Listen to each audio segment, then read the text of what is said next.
This video is being sponsored by Firelock Games. To find out how to enter to win a massive giveaway for their upcoming Kickstarter campaign, stick around to the end of the video.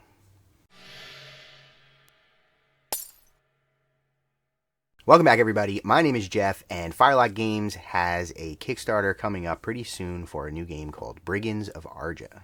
Now, if you're not familiar with Firelock Games, they make some fantastic rule systems. They actually have quite a few different games available right now, but probably their biggest and most well-known is Blood and Plunder, which is a personal favorite of mine. I absolutely love Blood and Plunder. I have a ton of stuff for it, and it is one of the tightest rule systems that I play or own.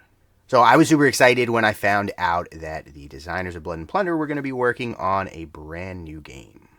Now, Brigands of Arja is going to be set in a new fantasy universe, and this is unique because Firelock Games so far has pretty much exclusively focused on historical games. Their books come with a whole bunch of background about pirates and the different nations that are involved in their games, but they haven't had a chance yet to actually design their own universe, and Brigands of Arja is going to see the introduction of a new universe. The game itself is going to be playable in solo, co-op, or PvP mode, and it is designed around a campaign system where you're going to have a little war band of 3 to 6 guys who go out and get some plunder and fight some monsters or some other brigands. Now, recently Firelock Games actually put out a game called Port Royal, which is like a small skirmish-style version of Blood and Plunder set in the same time period. And it plays kind of similarly to this, where you have a little warband of fighters and you see how they progress over the course of a series of missions. So it seems like the team is going to be taking some of the lessons that they learned from Port Royal and expanding that into Brigands of Arja. Now, we don't know a ton about the setting at this point, but we do know that it is a world of sword and sorcery, so there is going to be magic, and it takes place on a mysterious island where all sorts of bad things are happening.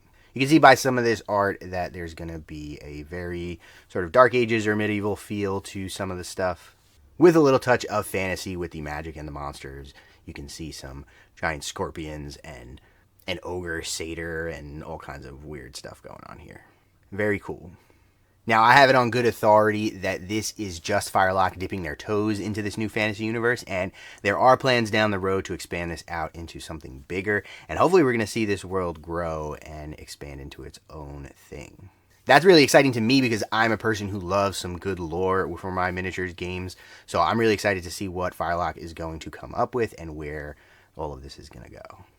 I'm definitely a fan of historical games, but I do feel like historical games are a little bit constraining from a creative perspective because you have to kind of keep everything within the realm of possibility. And everything has to be kind of plausible and something that could be reasonably inferred from the information we have about the time period.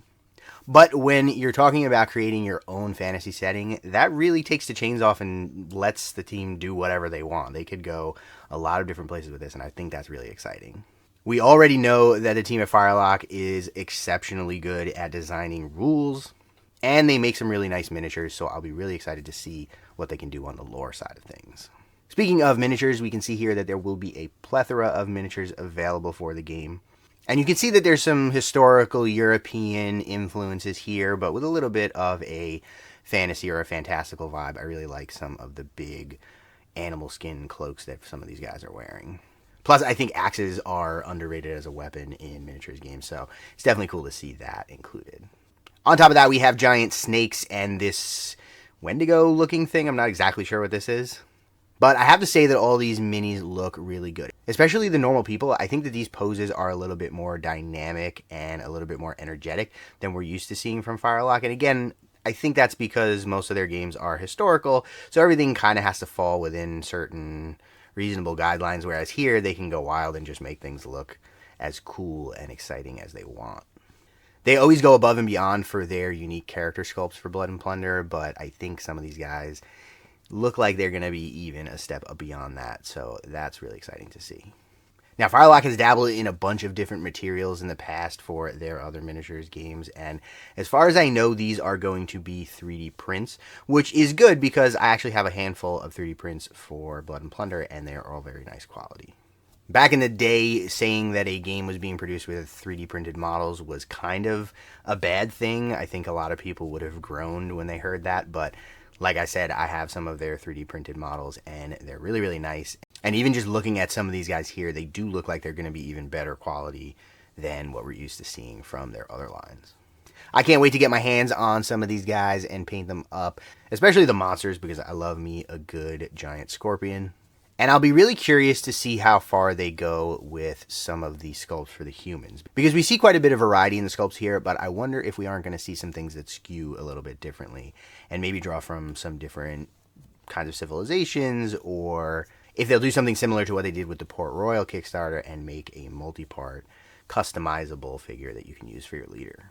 Lots of cool options, and I'm sure there's going to be tons of stretch goals in the Kickstarter campaign, so make sure you click the link in the description below, go follow that page, and when it posts, you'll be able to check out all that cool stuff. Now, from a gameplay perspective, we know that this game is going to be aiming at a very quick playtime. They're talking about one game lasting less than an hour, and they're aiming for you to be able to play out a full campaign in one gaming session, which I think is really, really awesome. One of the problems that I've definitely had in campaign games like this in the past is that you get a bunch of people together to play some games, and you play a game or two, and then everything kind of peters out because it's hard to schedule and it's hard to get everybody together. So you never end up actually finishing a campaign. So the fact that they want things to run very quickly is really encouraging, because it means that you can get a bunch of games in a row and actually see your gang of brigands play out their full story. Now, as I mentioned, the game is going to be played out over the course of a campaign, and that can be played in either PvP, solo, or co-op mode, which is really, really cool. One of the really great things about Firelock is that they've been doing solo rules for their games for a really long time. Back in the days of COVID lockdowns, they actually put out free rules for Blood and Plunder, where you could kind of have an AI control the enemy force, and you could play it solo. So they've gotten some practice in for designing rules like that, and now this game is going to launch with solo and co-op rules ready to go right out of the box. I really like the idea of playing a game like this in a co-op mode, because that kind of allows you to get some more casual players involved in a way that you're not just going to like raffle stomp them and make them feel bad and not want to play anymore. You can kind of play alongside them and still enjoy the depth of the game without them getting discouraged if they're not doing quite as well as you. Another thing that's going to be really new and interesting for this is that there is going to be a magic system. Now, I don't have a ton of information about exactly what that's going to look like, but that's definitely something that is new for Firelock, because usually their games involve swords and grenades and guns and not so much magic.